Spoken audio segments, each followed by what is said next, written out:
Excelente, una nueva oportunidad para presentarme y esta vez voy a platicar acerca de un tema que ha sido demasiado impresionante y muy importante para mí en estos últimos días de inactividad. Mi cabello como siempre, Dios mío, cómo siempre pasa esto, un mosquito. Muy bien, hoy, ¿qué tal? ¿Cómo se encuentran todos en esta oportunidad? Hoy voy a platicar mis temas de estudio que han sido muy importantes. Un momento, tengo que volver a peinar, Dios mío, odio que siempre tengo que hacer esto, en serio, espero que esto no se tenga que repetir. Bueno, ya, creo que con eso esté mejor. Muy bien, el tema que hoy voy a tratar es acerca de la depresión. Es un tema muy delicado, muy fuerte y triste, obviamente, que debe tener un buen tratamiento y que lo voy a hacer mediante ciertos conocimientos que he adquirido en estos últimos días y que he aprendido con totalidad cuáles son las realidades detrás de este padecimiento y que aunque ya en el anterior material ya lo había platicado, hoy voy a ahondar un poco más en temas del origen, porque resulta que, como expliqué, los padres son la serotonina, nosotros venimos de la construcción de ellos y es ahí donde nacemos como lo que va a lograrse en nuestro funcionamiento y nuestro diario desarrollo. De ahí vienen muchas ideas, como por ejemplo la teoría o el mito de la serotonina, que explica acerca de que supuestamente en el estudio, en el Interpedie, nosotros cuando estamos en un nivel ya de conciencia más alto, más avanzado en una edad, como en la adolescencia, ocurre mucho que hay muchos perfiles que viven con una depresión o que están sintiendo muy a menudo que su vida no tiene una realidad firme o sostenida en un sentido de vida, de personalización, de identidad. Y es ahí que llegan muchos problemas al futuro, porque resulta que los padres son quienes construyen precisamente esta firmeza en el futuro. De ahí venimos y de ahí nos construimos por completo. Es así que podemos tener en un futuro, en una opción, una vida estable o en su defecto una vida completamente inestable y degradada. ¿Por qué? Quiero platicar que en esta situación es que el trauma temprano, los traumas infantiles, una mala relación con los padres, una relación negligente, un maltrato persistente, problemas donde ahí existe mucho la disforia, donde hay un problema en el que el chico por el sistema se levanta muy temprano, va hacia su centro educativo y desde muy pequeño ya se está acostumbrando a vivir, a percibir el mundo con ese sentido de perplejidad, más una situación de trauma temprano, los problemas de ese alto voltaje y estrés tóxico que crecen con los años, es ahí cuando se hacen personalidades inestables y por ende problemas muy importantes en el desarrollo. Disculpe si me tengo que peinar, es que estoy ya harto también de tener que peinarme. Es mi cabello, no sé por qué en la cámara se ve de una manera y no me gusta realmente porque me lo estoy dejando crecer mucho, me lo deja crecer demasiado. En fin, este tema va a ser muy importante porque va a aclarar cosas que tal vez no se tienen muy en mente, no se entienden además a estas alturas. Es que también es muy tarde, pero quiero aprovechar para grabar. Es que es importante que tengo unos informes y les voy a pasar un poco para guiarme, leerlos en sus respectivos momentos para que sea mejor toda la información que voy a tratar y aparte me va a servir como una bitácora de investigación. Miren, resulta que he aprendido que, por ejemplo, tomando en cuenta, conociendo mucho sobre el DSM-5, existe la situación de que lamentablemente este manual, lo que se conoce como la Biblia del psicólogo, es una especie como de herramienta de control corporativo de la industria farmacéutica de una manera objetivamente, así que hay que tener mucha precaución. Yo recomiendo más, yo que soy estudioso de la genética, yo que estudio y la practico y que conozco acupuntura y shiatsu y revirtin y otras disciplinas, yo estoy en contra mucho sobre los químicos la farmacéutica, que está la farmacopea ortodoxa, el modelo médico tradicional solo se pierde de vista porque su investigación hace mucho tiempo que quedó varada y su dirección hacia donde están es manteniendo su esfuerzo inteligente, no lleva respuestas para muchos casos. Es por eso que el 10%, por ejemplo, de los medicamentos en España no son del todo servibles y en la escala de Hamilton Solo alcanzan 2 de 6 para ser eficaces. Así que, con esto dicho, tengo que hablar algo más importante porque voy a pasar a esto, al siguiente punto. Miren, aquí explico que el orden de la salud social, como nunca ha ocurrido antes en la era de la interconexión, la disciplina se ha de practicar. Ok, me acordé. La disciplina, el deporte, es una de las mejores ventajas cuando se vive la depresión.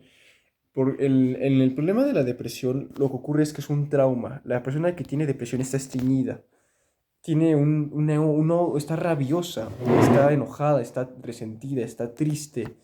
La depresión es un problema nada más dentro que se pueda justificar con normalidad, porque si vamos a buscar un medidor biológico que explique como una enfermedad que le dé causa, no existe dentro de la cabeza algo que lo justifique como tal, ya que la depresión no tiene una explicación del todo como un medidor biológico como la enfermedad visible u observable. Es ahí que cambia toda la dinámica y podemos entender que la depresión más bien es un problema de construcción. La depresión no está dentro de tu cabeza, la depresión está fuera, está en tu vida y ahí es donde ocurre el primer frente de batalla al cual se debe resolver o se debe mantener al tanto para cumplir y mejorar los puntos conductuales que permitan que exista una mejorada capacidad de autocomprensión y autodescubrimiento y autoconocimiento que permite que así se permee a un siguiente nivel de desarrollo personal que sirva para reparar, restaurar y acoger aquellas heridas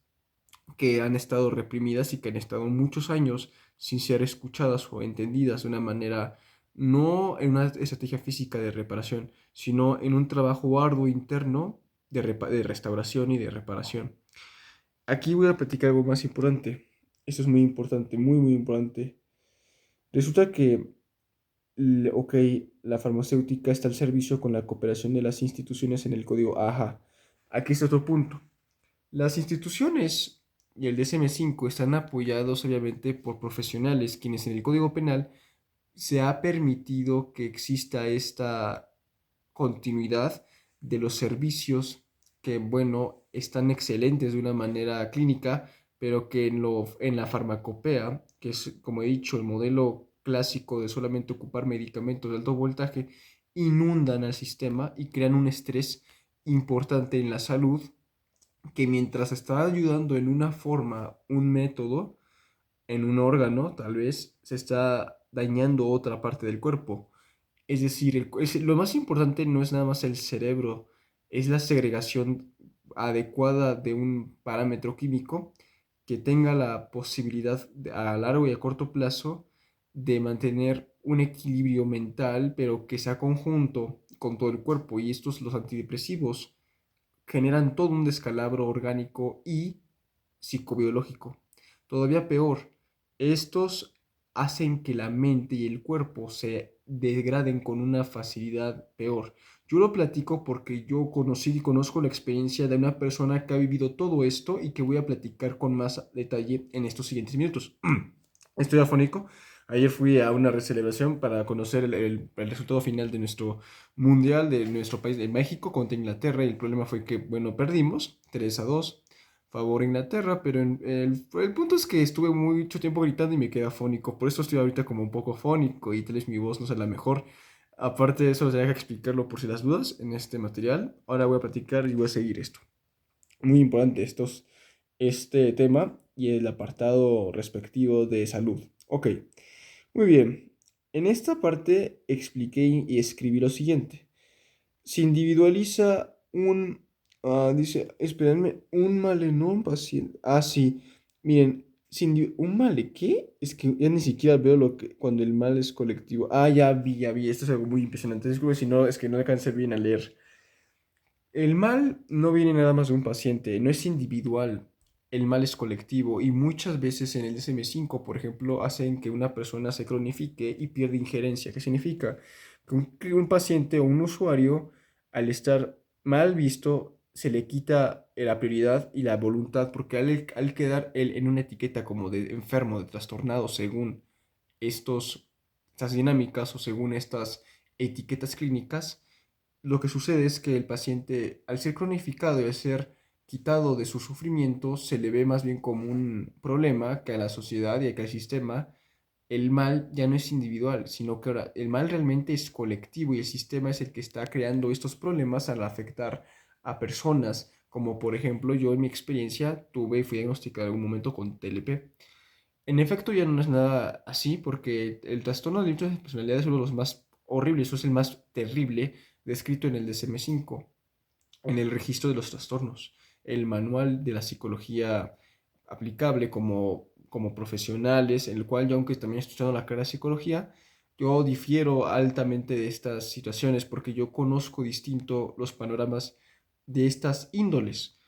Es del modelo biopsicosocial y del modelo médico clínico, modelo médico clásico, disculpen, que ese es el más repetido y el más conocido y el que más siempre se utiliza, es porque está apoyado por el Código Penal y hasta la fecha se mantiene, porque esto permite que exista puede decir, es una añadidura entre los profesionales de salud y lo legalmente permite que en lo jurídico exista la continuidad de la progresión de este modelo y no se mejore o no se seleccione a una investigación a aras de un desarrollo más integral y que no se requiera de tanto medicamento, porque esto lo que provoca a su vez es que lamentablemente los pacientes o los usuarios, mejor dicho, las personas, mejor dicho, sufren más de lo esperado y su dolor se ha invisibilizado, se ha visto como algo necesario y ellos pierden la voluntad porque quedan codependidos a un medicamento. Y ahí está el problema, el medicamento no resuelve casi nada, no resuelve nada, el antidepresivo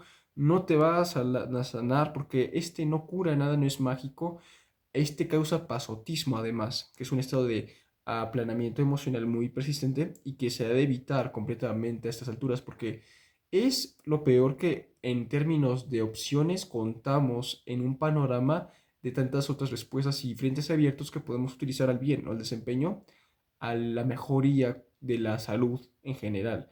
Esto implica principalmente, claro, en pacientes quienes ellos, aunque creen que están deprimidos, en realidad están cansados, porque ellos dicen algunas veces en las consultas que tienen ansiedad y que ellos rápidamente, siendo que la ansiedad es un invento del DSM-5, esto no es algo honesto y la farmacéutica inventó esto rápido para categorizar a los pacientes con completa inmediatez a un trastorno y se etiquetan a muchos, hay muchas etiquetas de supuestos trastornos actualmente que realmente que en lo por venir no son del todo un problema. Es, por ejemplo, hay personas que dicen que están deprimidas y en realidad solamente están cansadas, solamente les ha ido mal.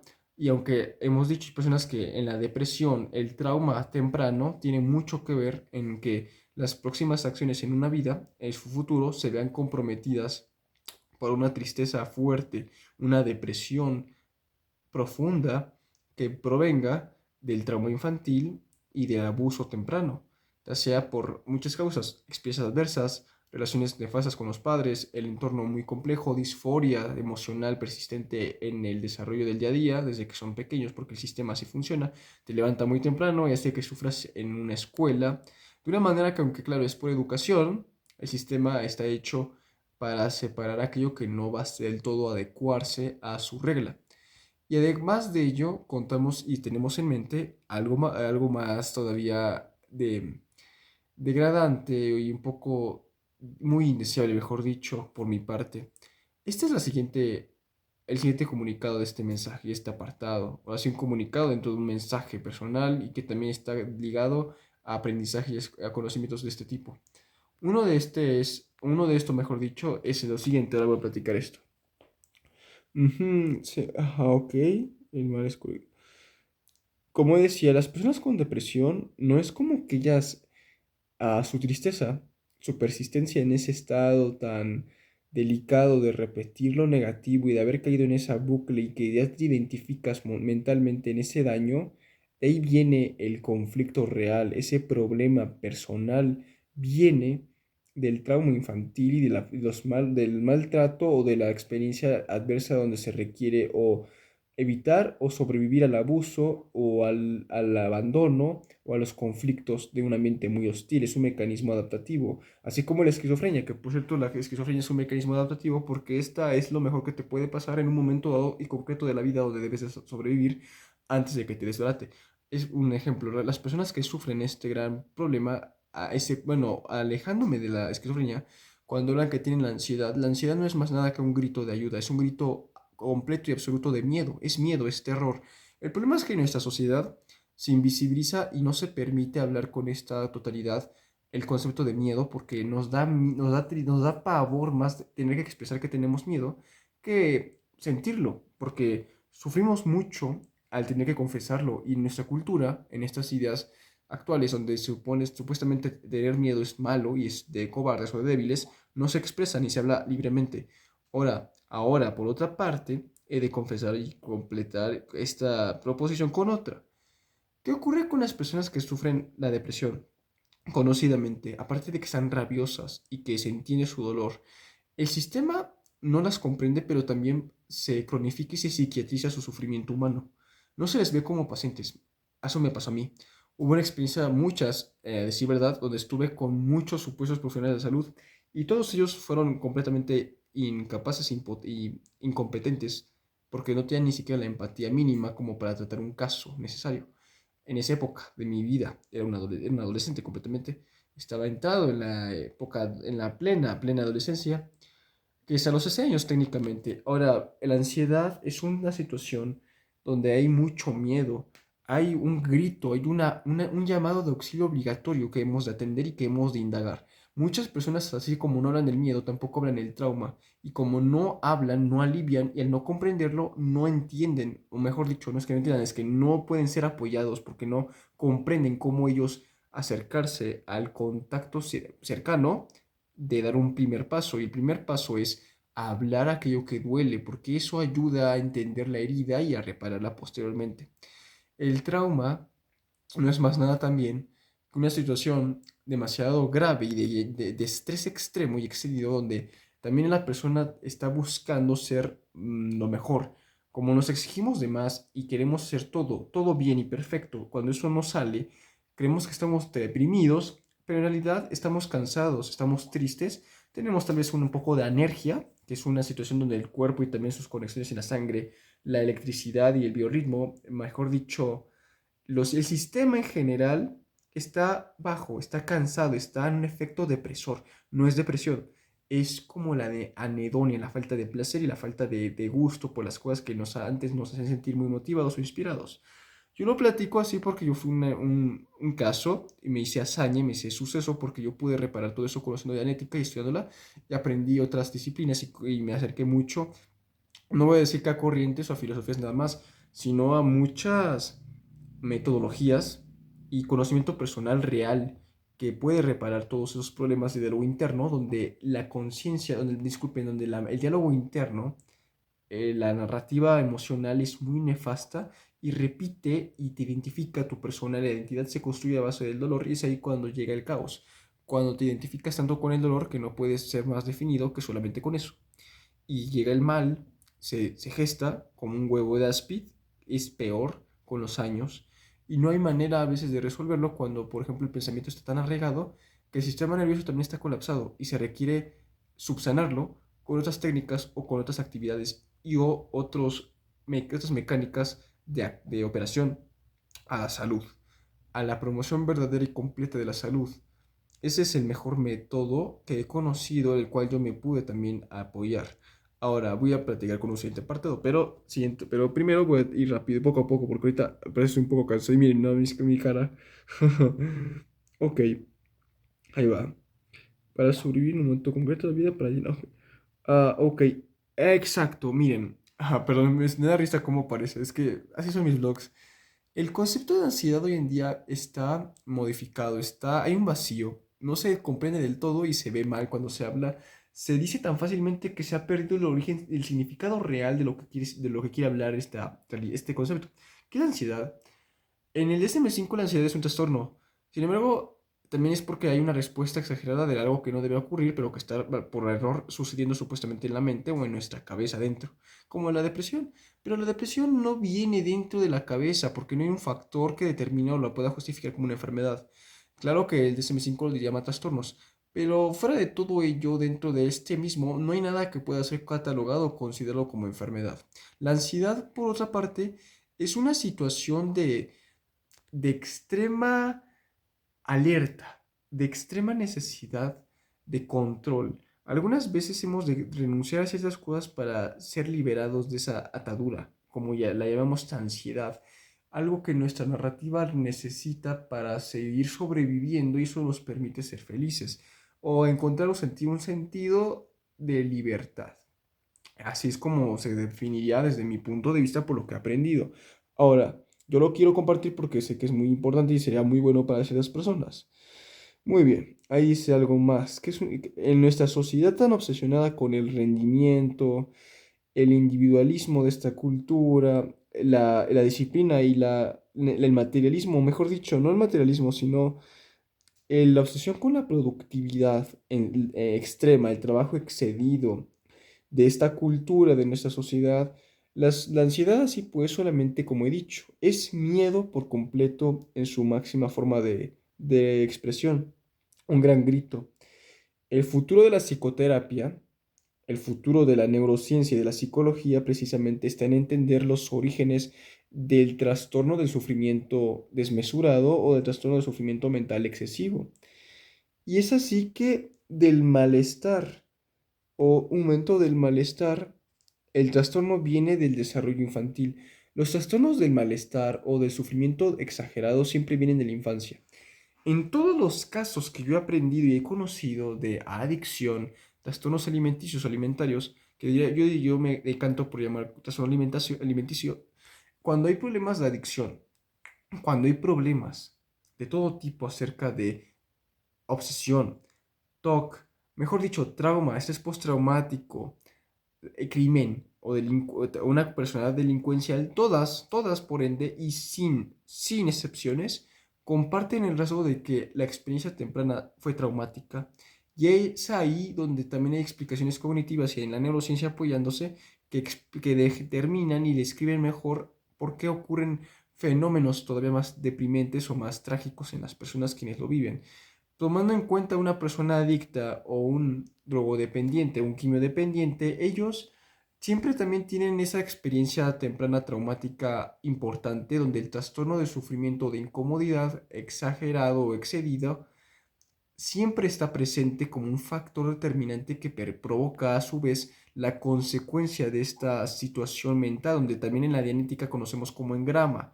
El engrama es un patrón, una seguidilla mental donde el paciente apoya tanto una idea que requiera como de lugar nutrirse del problema porque una emoción muy invasiva o intrusiva, tanto claro, obviamente en pensamientos intrusivos graves, lo hacen sentir tan impotente que requiere del control, al menos tomando en cuenta la necesidad de consumir, obviamente en lo directo, una sustancia que le permita, por lo menos en un momento, distraer o disociar un poco esa realidad, quitar, fragmentar esa situación de dolor o muy perjudicial o de incomodidad de sufrimiento extremo emocional. Es un método de adaptación, pero que afecta desde un engrama y que ahí es donde existe esa secuencia destructiva del paciente que se estigmatiza y que se vuelve un daño colateral incontrolable y que por la razón subconsciente que se atrofia con el paso del tiempo, se va perdiendo la voluntad porque la adicción es muy poderosa y los químicos ni se diga cómo afectan y destruyen estructuras superiores del cerebro que requieren del consumo para sentirse bien, como fisiológicamente como tomar agua, ¿ok? Muy bien, ahora vamos con lo siguiente. Me encanta cómo lo hago. Como decía, el malestar, todo caso de depresión, trastorno alimenticio, adicciones y, como he dicho, la drogodependencia, tienen experiencias tempranas sí o sí. El exceso de sobreexigencia y esfuerzo enferma y daña más de lo que creemos y este también al extremo, es decir, tiene que ver que hace tanto el tener que hacer todo perfecto. La depresión, como he dicho, está en la vida, está en tu entorno, está en la realidad externa, porque eso afecta el exceso de trabajo. Yo, por ejemplo, que me considero una persona disciplinada, de una forma, aunque me desvivo realmente y soy un matado, he llegado a ver que he estado en unos efectos depresores particulares porque también el hecho de del ser severo por resultados en una cultura donde está la productividad por encima de todo, el individualismo el deseo de ser perfectos y de lograr grandes cosas más y más rápido, mejor y más rápido, complica todo, discúlpenme, complica mucho la forma de vida. Y es ahí donde está presente el problema del el patrón oculto de estos trastornos, que una vez que se entienden, se puede tomar una posición de frente para resolver nuestros fantasmas o nuestros demonios mentales, porque la mente es muy, muy demente a veces. Así que frase tan loca. La mente es como un niño. Si no lo controlas, puede enfermar tanto. Y el trabajo, ni se diga, yo que me exijo, enferma. Ahorita estoy cansado, estoy como descafeinado, ciertamente. Aparte, bueno, ayer ni se diga, cuando yo también voy a platicar acerca de otras cosas, pero hay que ir poco a poco. Resulta que también investigué que, por ejemplo, la psicología ante el trauma, ella tiene tres respuestas clásicas. Es o pelear, huir o paralizarse. Es decir, pelea, huida, lucha, huida o parálisis. Es así como funciona este procesamiento del trauma. Cuando una persona está frente a él, hay estas tres posibilidades disponibles, de acuerdo a la psicología. Y de hecho hay una cuarta, pero este es un trastorno llamado Fowling, que significa así como, en pocas palabras, sumisión. ¿Por qué? ¿Sí es Fauni? Sí, estoy seguro que sí, pero lo quiero reivindicar, lo quiero preparar y lo quiero entender completamente. Porque esto, sí, está perfecto. La cámara. ¿Qué significa? El trastorno de crónico, el trastorno de sufrimiento crónico, que es algo así como la hiperempatía o la empatía extrema que se vuelve Fowling, que significa es el cuarto tipo que se describe que eso está presente en personas como por ejemplo los que tienen TLP, autismo y quienes posiblemente hayan pasado cosas muy duras en la infancia también desarrollan esta empatía extrema que se vuelve sumisión. Es fusionar las emociones y absorber tu sistema nervioso, todas las emociones y el dolor ajeno para entender y tomar el control emocional para evitar ser dañado en un ambiente muy hostil. Eso ocurre mucho en la infancia. Ahí sí se aprende eso desde muy temprano por error y como el sistema de identificación y el sistema del cerebro, la amígdala, al estar deformándose, la hipersensibilidad ante las situaciones de gestos micros o sutiles en cambios de las otras personas hace sentirte que estás inseguro y el cerebro no procesa esa parte llamado el sistema un momento, creo que se llama, ¿cómo se llamaba? Ajá. El sistema de alerta cerebral se vuelve muy hipersensible y es ahí cuando la amígdala está detectando cada cosa como si está a salvo o no lo está y eso imposibilita y hace que la vida sea muy, muy triste, muy, muy mutilante y muy lastimera porque tú recibes, si estás entrenado, estás capacitado, tu cerebro está capacitado para ver todo lo que no es cómodo o lo que te parece un peligro y es para que respondas ante el problema y ante el estrés de una manera para evitar el abuso, el daño, y es un mecanismo adaptativo de supervivencia emocional, psicológica, y bueno, es decir, emocional, psicológica, y, y primeramente también, lo más importante sería un mecanismo de respuesta al estrés o al posible abuso que de ahí puede devenir por estas sensaciones donde la amígdala cree que puede ser un riesgo casi de muerte. Y al estar atacado el sistema nervioso se puede sentir amenazado a la necesidad de sobrevivir como si estuviera siendo atacado por algo que puede llegar a dañarnos físicamente o nuestra integridad a niveles muy perjudiciales.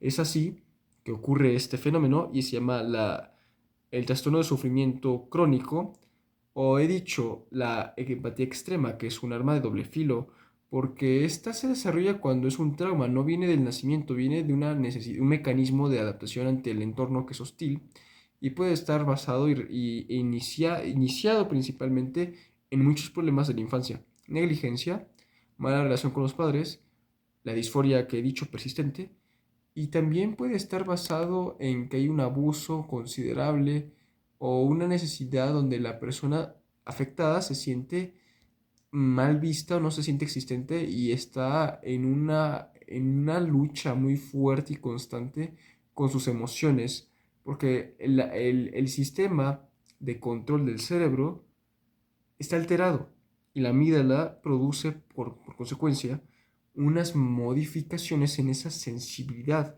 Lo que obtienes de ahí es una hipersensibilidad de detección en los filtros de gestos ajenos.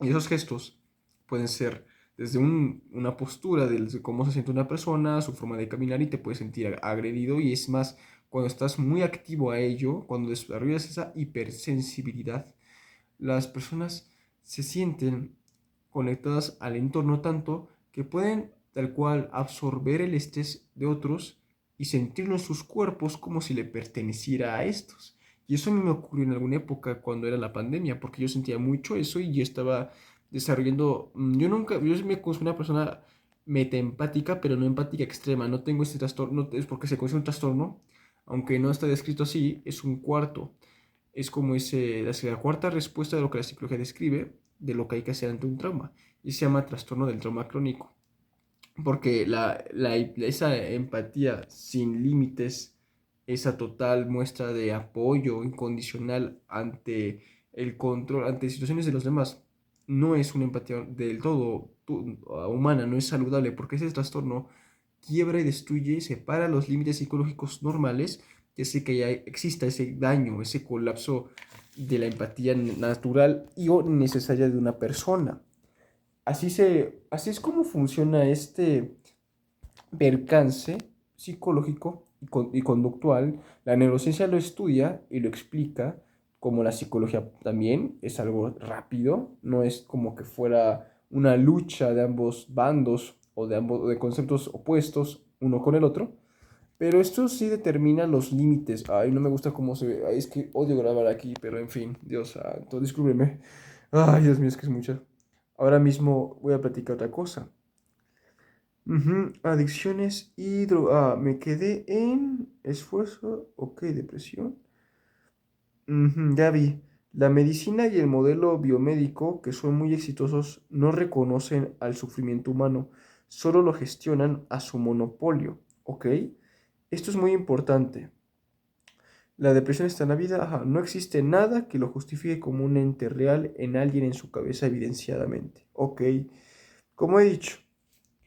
El monopolio de la farmacia gestiona esto y claro, se engrandece, pero hay que tener cuidado. Simplemente yo lo recomiendo y ser una persona que se dedique, por ejemplo, a la disciplina de vida, siempre es también un deporte. Eso apoya mucho a las personas quienes viven con esta situación de la infancia, porque así es como funciona la depresión. Yo en lo personal he pasado por muchas experiencias muy complejas de esos tipos, emocionalmente en lo primordial. Y hasta hoy, por ejemplo, hay situaciones donde hay mucho estrés, mucho cansancio, mucha fatiga.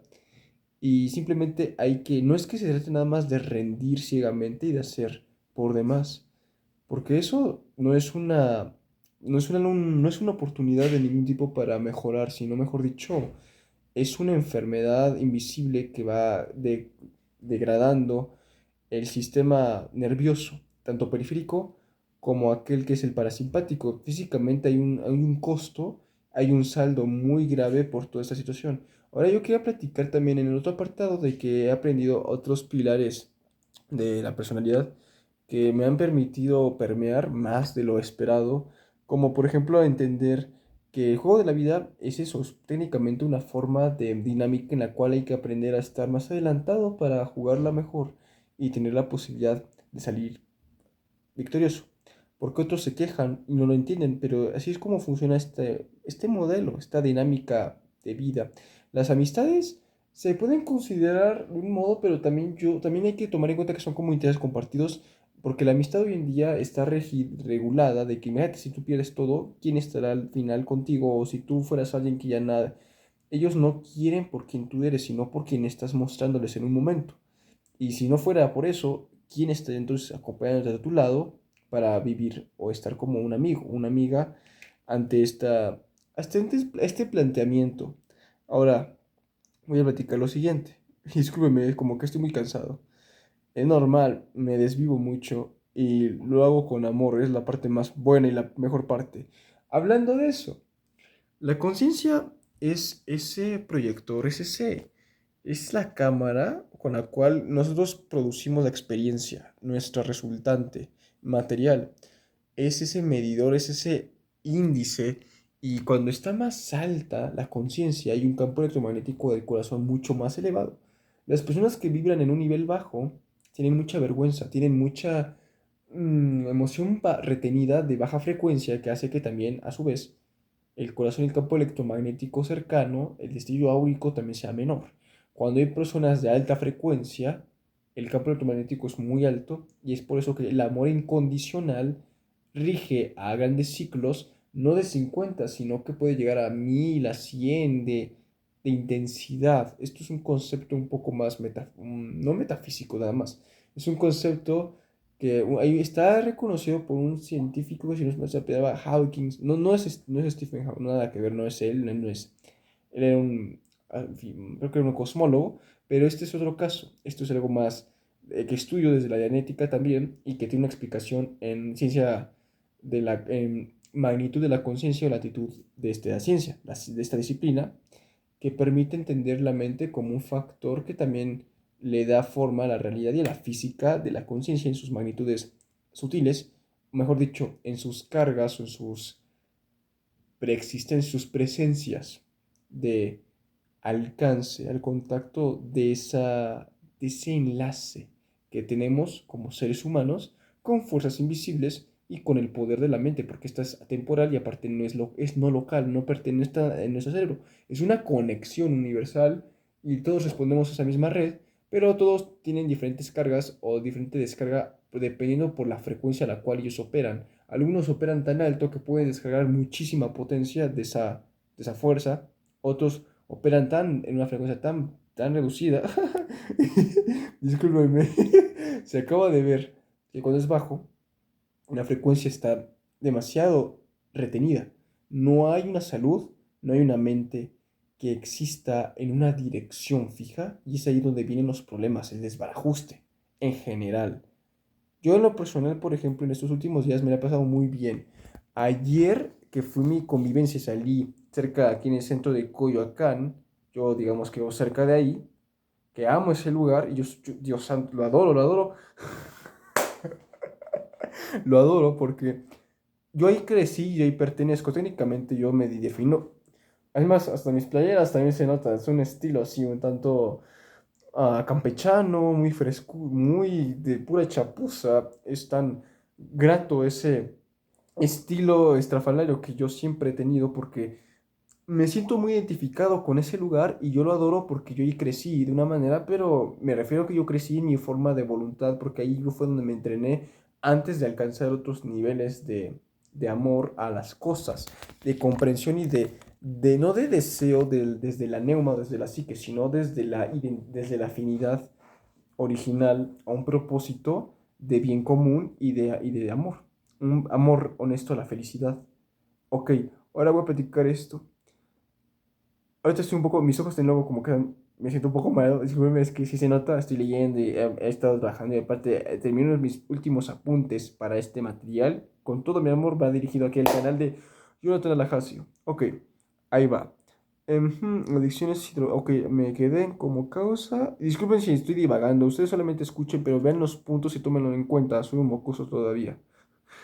Ok, dice así, mi escrito que acaban de ver, por cierto, y lo están volviendo a ver un poco en mis letras. Ok, dice, no, dentro del cerebro no existe nada. Ok, a ver, un momento, vamos por partes. La medicina, ok, está acá, es odiado, ok. Ándenle. Vamos a hablar de algo muy impresionante y muy real, la independencia. La independencia honesta, la independencia completa, cuando es real, cuando es genuina, siempre va a imponer. Cuando uno está necesitado es descartable, pero quien no lo necesita automáticamente se vuelve tormenta, no objeto. ¿Qué significa aparte de estas oraciones o de estas expresiones? Quiero también compartir que una persona quien es autosuficiente o independiente siempre tiene la de ganar porque no necesita, él avanza y se mueve sin importar lo demás. Además de que la gente que es destacable, muy destacable, siempre es mal vista o es odiada o en su defecto es incomprendida o por ejemplo como me pasa a mí, yo puedo tener de primeras a primera, de buenas a primeras, me puedo ver de una manera un poco fachoso, un poco desalineado, un poco chistoso, de una manera, Pero cuando empiezo ya a entrar más en profundidad a los temas, es cuando todo se va cambiando a mi mano. Y es que luego me hago aquí como tatuajes con la tinta del bolígrafo y me gusta porque luego me pongo aquí un ojo, pero no se nota. Resulta que hay muchas personas que al brillar tienen esa sensación de donde otros los ven mal, porque son destacables, son circunspectos, entonces se ven, ah, son odiados, son mal vistos, para empezar. Oh, mi cabello, Dios mío, no existe nada. Ok, lo gestiona su monopolio. Una disculpa si estoy muy cansado, en serio, una disculpa si estoy dando aquí como que estoy dando como que estoy luchando, como no tengo tanto sueño, pero mis ojos me duelen mucho, entonces no puedo leer bien, pero me estoy esforzando mucho para el mensaje. Espero que igualmente esto sea al registro porque yo amo crear estos materiales. Aparte, faltan 20 minutos todavía para que se concluya, con esto termina ya, falta muy poco. Yo luego platicaré mis experiencias. Al final de cada uno lucha. Ok. Hemos de entender todos que al final de todo, legalmente al final del día, todos nosotros, cada uno estamos luchando una lucha, estamos luchando una pelea, una guerra independiente, todos. Yo sé que, como he dicho, a veces puedo verme un poco estrafalario o displicente, y eso hace que las personas tengan un prejuicio, un pensamiento precipitado sobre mí, porque también luego les toca la mala suerte de que me escuchen de una forma de un momento a otro y piensan, no, este loco, yo está completamente fumado. Y voy a admitirlo, tengo un aspecto luego fumado, yo también lo confieso de una manera porque también yo lo noto y me da risa, ¿no? Pero es una forma de ser original, a tu forma, independientemente.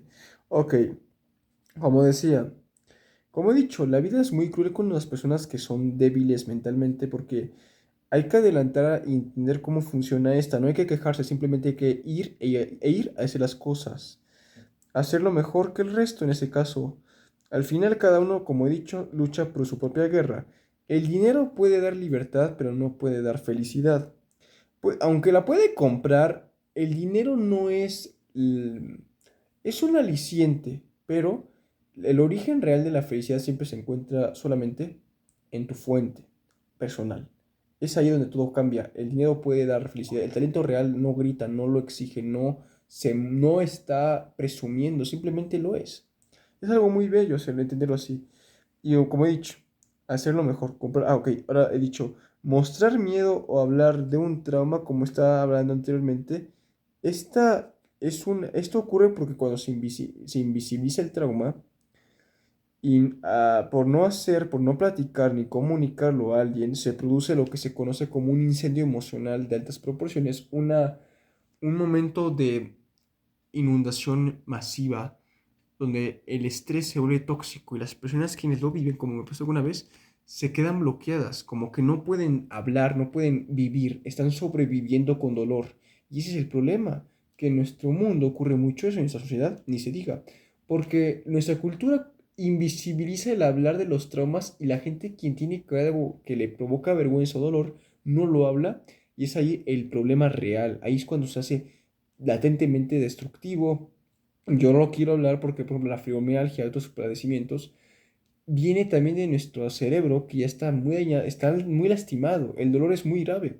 Y esos son temas muy tristes porque yo en algún momento experimenté dolor muy profundo, dolor severo, que va extremadamente exagerado por mis situaciones de la vida, mi infancia, mi historia personal, mi biografía, no como narrativa de la persona, sino como mi registro que quedó impreso en la parte profunda de lo que es la psique, no solo como el alma, sino como la información de tu autopercepción y de la realidad.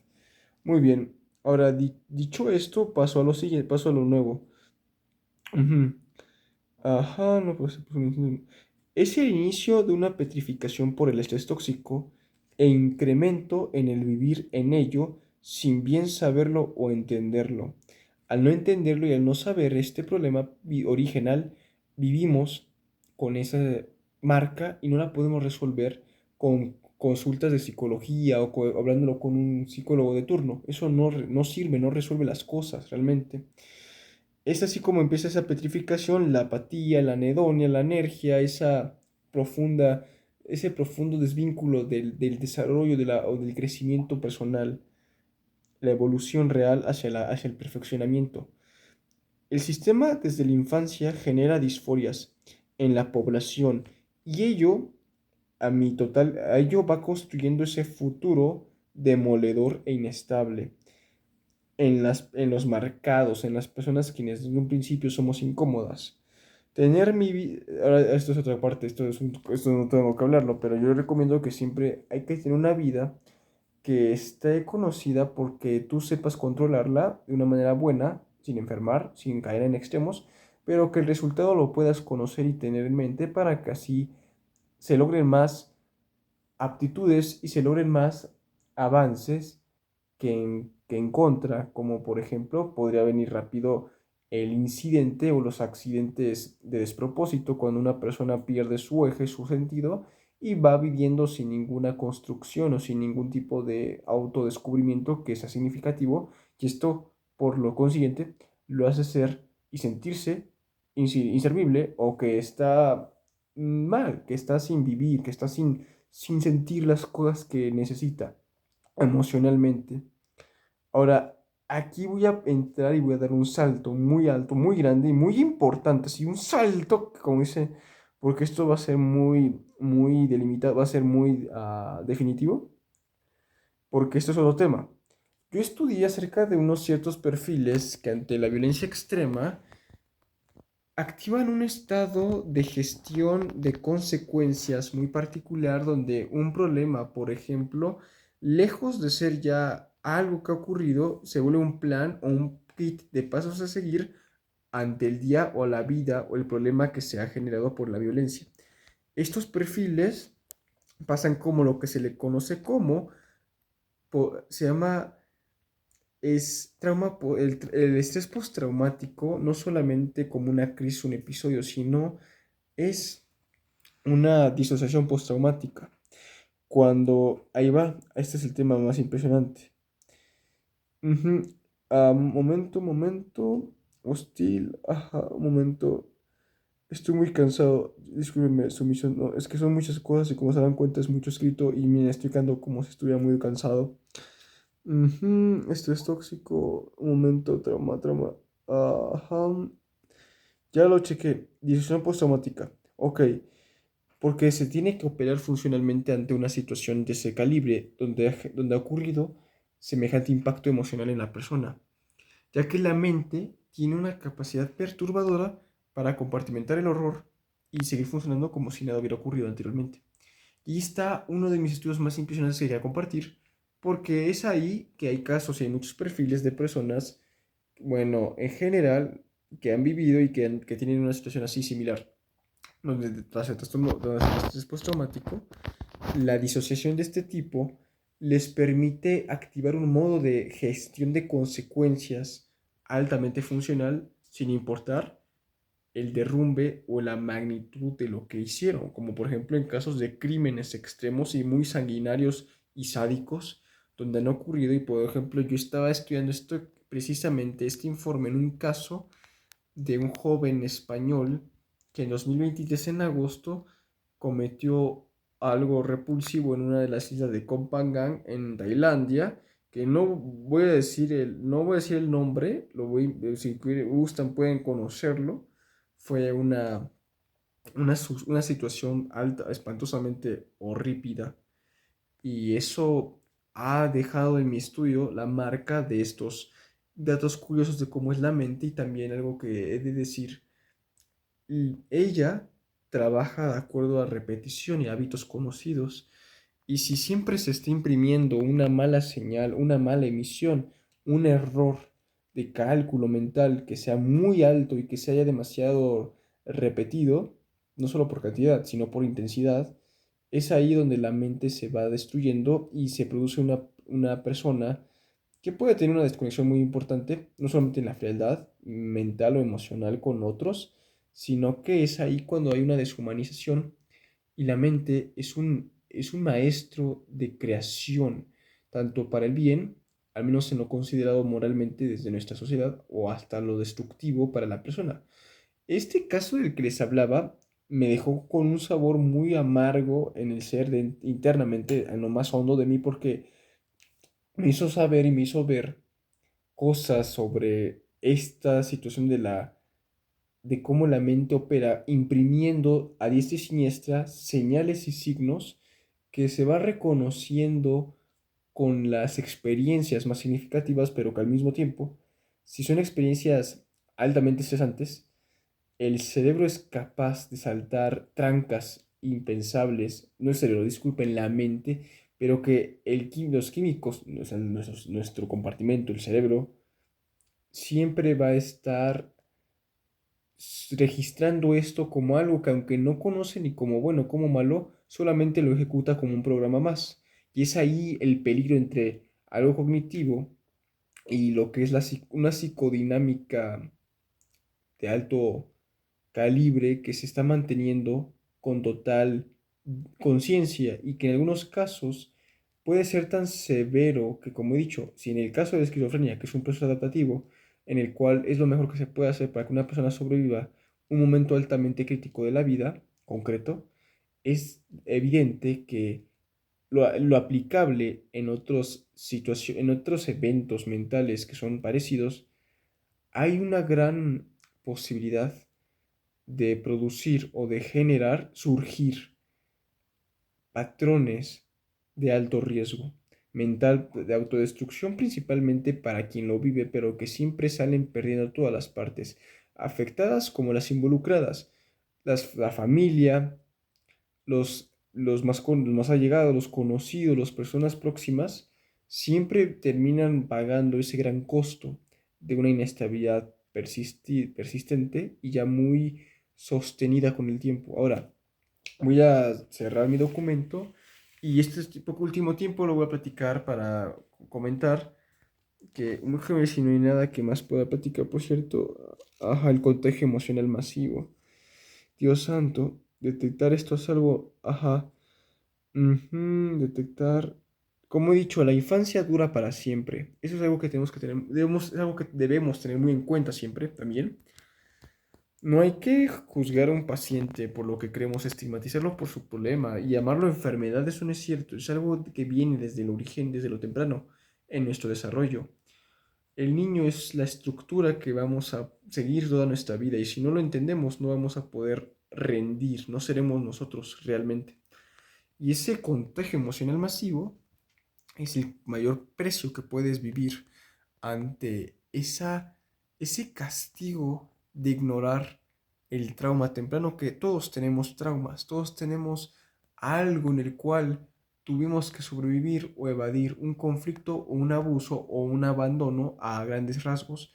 Y es ahí que se ha de comprender para restaurar esa parte que hemos olvidado durante mucho tiempo de nosotros y esa parte no desaparece. Como dijo Carl Jung, el mayor maestro de la psicología profunda, que yo también apoyo, él explicaba en sus estudios, ese monstruo que vemos como algo imposible o inenarrable, está ahí, pero nunca se va ni tampoco, no se resuelve ignorándolo o tapándolo, él regresa en diferentes formas. Y es ahí donde entra el concepto no solo de la sombra, sino de esa parte trágica que nos duele aceptar de nosotros mismos, que nos cuesta, que va en contra de nuestra narrativa, de nuestras creencias o de nuestras ideas, pero que de otro modo, si no lo aceptamos, no va a haber una integración de lo inconsciente con lo consciente. Y es ahí cuando se logra un verdadero avance a una mejor vida, a un mejor estilo de autoconocimiento, más optimizado, más completo, mucho más eficaz. Y eso es lo que cambia todo, a mi parecer, porque yo soy una persona que, de no ser por ello, yo ya hubiera doblado la toalla y ya me hubiera crujido hace muchos años, especialmente cuando empezó la pandemia de COVID. Lo platico para muchas personas quienes sé que lo van a necesitar en algún momento. Testimonios reales de que sí se puede, y no solamente que se puede, sino que tú eres completo, tú eres todo lo que necesitas y tú eres la mejor persona a la cual vas a tener cerca porque la vida es así, simple, es trabajas cada día, aprendes, eres feliz, conoces, alcanzas, logras y tomas una mejor forma de ser. Y eso te evoluciona a tal manera que comprendes un propósito el cual sabes amar y sabes sentir. Y así sea con los incidentes o los conflictos, los tomas porque suman a tu causa, suman al valor de la inspiración. Y eso es todo, porque solamente tu aprobación vale. Y eso es todo. Lo importante es que cuentas amplia y libremente al lado de tu soberanía. Ese es mi mayor mensaje, este es mi mensaje de hoy. Disculpe mi comunicado, mi videoblog. Agradezco mucho a todos por haberse, si es que llega alguien hasta aquí, a este punto, de escuchar todo lo que he hablado y que lo ha sentido y que lo ha entendido. Y agradecería mucho que pueda ser de apoyo y que lo hayan tomado muy en valor y en cuenta, porque ese es mi propósito. Es desde mi manera, ya sea que en mi canal o estas posibilidades yo tengo que cumplir lo que he propuesto conmigo mismo. El hablar y el no poder callar lo que he aprendido para que, si es que es posible, otras personas puedan entender y finalmente tomar una decisión que cambie sus vidas a algo más honesto, pero que al mismo tiempo sea propositivo y proclive al conocimiento de su amor, lo que les produce amor pleno, sin límites, completo y totalmente alineado a su estilo y a su mente y a su persona. En fin, querido hermoso de mis ojos, les agradezco mucho por ver este material. Cuídense, nos vemos hasta la próxima sesión. Chao, chao.